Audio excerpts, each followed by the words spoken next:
Te doy la bienvenida a la Lección Divina en la memoria de San León Magno, en el nombre del Padre, y del Hijo, y del Espíritu Santo. Amén. Dios nuestro, tú que nunca permites que las puertas del infierno prevalezcan en contra de tu Iglesia, cimentada sólidamente en la roca de los apóstoles, concédele por intercesión del Papa San León Magno, permanecer firme en la verdad y gozar de una paz estable. Por Jesucristo nuestro Señor. Amén. Escuchamos la lectura del Santo Evangelio según San Lucas, capítulo 17, versículos del 11 al 19. En aquel tiempo, cuando Jesús iba de camino a Jerusalén, pasó entre Samaria y Galilea. Estaba cerca de un pueblo cuando le salieron al encuentro 10 leprosos, los cuales se detuvieron a lo lejos y a gritos le decían: Jesús, Maestro, ten compasión de nosotros. Al verlos, Jesús les dijo: Vayan a presentarse a los sacerdotes. Mientras iban de camino, quedaron limpios de la lepra. Uno de ellos, al ver que estaba curado, regresó alabando a Dios en voz alta, se postró a los pies de Jesús y le dio las gracias. Ese era un samaritano. Entonces dijo Jesús: ¿No eran 10 los que quedaron limpios? ¿Dónde están los otros 9? ¿No ha habido nadie fuera de este extranjero que volviera para dar gloria a Dios? Después le dijo al samaritano: Levántate y vete, tu fe te ha salvado. Palabra del Señor. En el Evangelio de hoy, Lucas cuenta cómo Jesús cura a 10 leprosos, pero uno solo le agradece, y era un samaritano. La gratitud es otro tema muy propio de Lucas. Vivir con gratitud y alabar a Dios por todo aquello que recibimos de Él. Por esto, Lucas habla muchas veces de que la gente quedaba admirada y alababa a Dios por las cosas que Jesús hacía. El Evangelio de Lucas contiene varios cánticos e himnos que expresan esta experiencia de gratitud y de reconocimiento. Jesús camina hacia Jerusalén. Lucas recuerda que Jesús estaba de camino hacia Jerusalén, pasando por Samaria para ir a Galilea. Desde el comienzo del viaje, en el capítulo 9, hasta ahora en el capítulo 17, Jesús va por Samaria. Solo ahora está saliendo de Samaria, pasando por Galilea para poder llegar a Jerusalén. Esto significa que las importantes enseñanzas dadas en estos capítulos del 9 al 17 fueron dadas todas en un territorio que no era judío. El oír esto tiene que haber sido motivo de mucha alegría para las comunidades venidas del paganismo. Jesús, el peregrino, sigue su viaje hasta Jerusalén. Sigue eliminando las desigualdades que los hombres han creado. Sigue el largo y doloroso camino de la periferia hacia la capital, de una religión cerrada en sí misma a una religión abierta que sabe acoger a los otros como hermanos y hermanas, hijos e hijas del mismo Padre. Esta apertura se verá en la acogida dada a los 10 leprosos. Los 10 leprosos se acercan a Jesús, se paran a distancia y le gritan: Jesús, Maestro, ten piedad de nosotros. El leproso era una persona excluida, era marginado y despreciado, sin el derecho a vivir con su familia.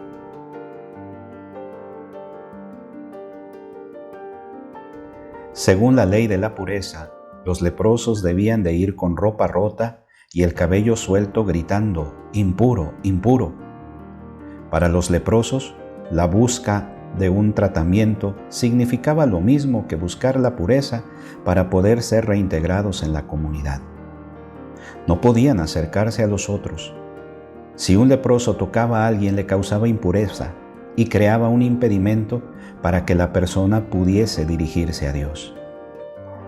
A través de este grito, ellos expresaban la fe en que Jesús podía curarlos y devolverles la pureza. Obtener la pureza significaba sentirse de nuevo acogido por Dios y poderse dirigir a Él para recibir la bendición prometida a Abraham. Jesús responde: váyanse a mostrar a los sacerdotes. Era el sacerdote que debía verificar la curación y dar el atestado de pureza. La respuesta de Jesús exigía mucha fe de parte de los leprosos. Deben ir donde el sacerdote como si ya estuviesen curados, cuando en realidad su cuerpo seguía cubierto de lepra. Pero ellos creen en la palabra de Jesús y van donde el sacerdote. Y ocurre que mientras van de camino se manifiesta la curación. Quedan purificados. Esta curación evoca la historia de la purificación de Naamán de Siria. El profeta Eliseo mandó al hombre que se lavara en el Jordán. Naamán tenía que creer en la palabra del profeta. Jesús ordena a los 10 leprosos que se presenten a los sacerdotes. Ellos tenían que creer en la palabra de Jesús. Uno de ellos, viéndose curado, se volvió glorificando a Dios en alta voz y postrándose rostro en tierra a los pies de Jesús, le daba gracias. Y este era un samaritano. ¿Por qué los otros no volvieron? ¿Por qué solo el samaritano? En la opinión de los judíos de Jerusalén, el samaritano no observaba la ley como era debido. Entre los judíos había la tendencia a observar la ley para poder merecer o conquistar la justicia. Por la observancia, ellos iban acumulando créditos ante Dios. La gratitud y la gratuidad no forman parte del vocabulario de las personas que viven así su relación con Dios. Tal vez sea por esto que no agradecieron el beneficio recibido.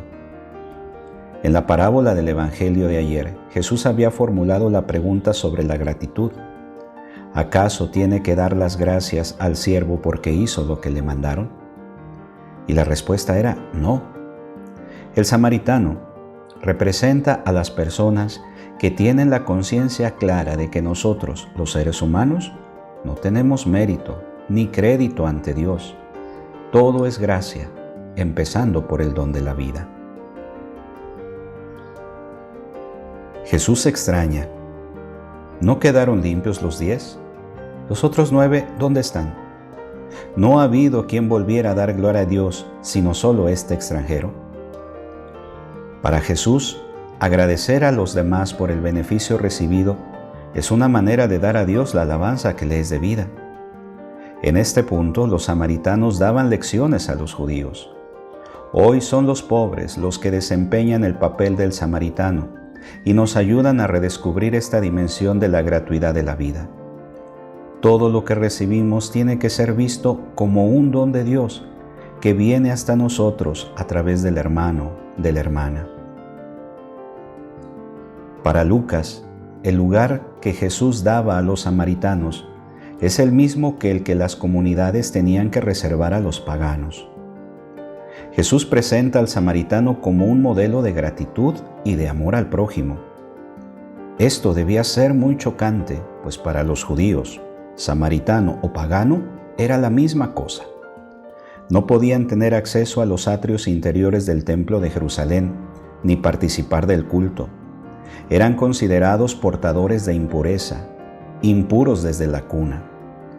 Para Lucas, la buena nueva se dirige, en primer lugar, a las personas y a los grupos considerados indignos de recibirla. La salvación de Dios que llega hasta nosotros en Jesús es puro don, no depende de los méritos de nadie. Ahora reflexionemos.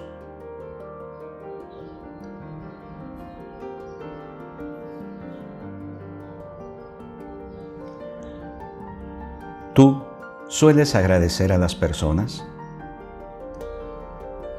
¿Agradeces por mera costumbre o por convicción?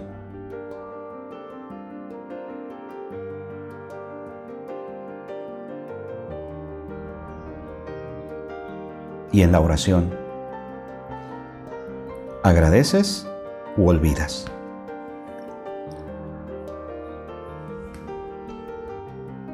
Vivir en la gratitud es una señal de la presencia del reino de Dios en medio de nosotros.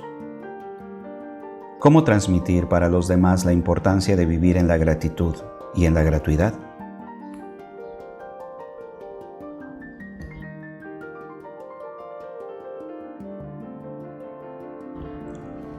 Oremos.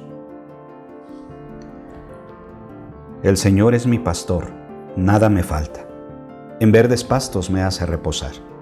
Me conduce a fuentes tranquilas. Amén. Gloria al Padre, y al Hijo, y al Espíritu Santo, como era en el principio, ahora y siempre, por los siglos de los siglos. Amén. Que tengas un bendecido día.